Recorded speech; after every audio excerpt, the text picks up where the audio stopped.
алдында бойдан кейін $10,000 көрімдік алғаным біраз әңгіме болыпты интернетте. Ол әңгімеге мен особо құлақ аспадым. Не үшін ол $10,000 маған келді десем, оны бүгін түсіндім ғой. Мен бүгін семьяма, айналамдағы адамдарға подарка алып жүрмін, бәрінің телефондары ескіріп қалған.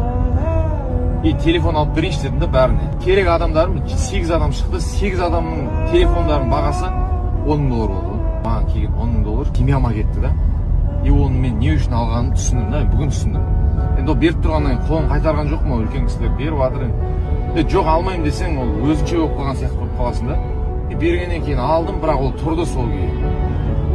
И бүгін түсіндім да, мен ол ақшаны не үшін маған Алла тағала неге берген? Маған емес, семьяма берген еді. Бүгін жаңа жылға деп подаркалар алдым, қазір үй жаққа баратырмын. По пути достарыма беріп кеттім.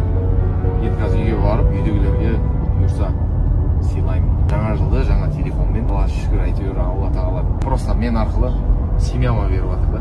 Соны вовремя түсіну керек та. Ақша көп тауып бастасаң, жан-жағыңдағы адамдарға да Алла тағала береді. Бірақ сен арқылы береді да.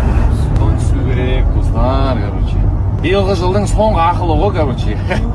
Биылғы жылға соңғы осы болып қойдым. Бұдан кейін келесі жылы жайлап свежий ақылдар айтылады. Енді жастарға ғой бұл. Мен үлкен адамдарға айтып отқан жоқпын, өздеріне қабылдап қалмасын, бәрінің өзінің миы бар ғой. Жас балдар, менен үлгі алып отырған сондай балаларға осындай кішігірім жақсы болсын деген ақылдардан. Достар, жаңа жылдарың құтты болсын. Барлықтарыңыз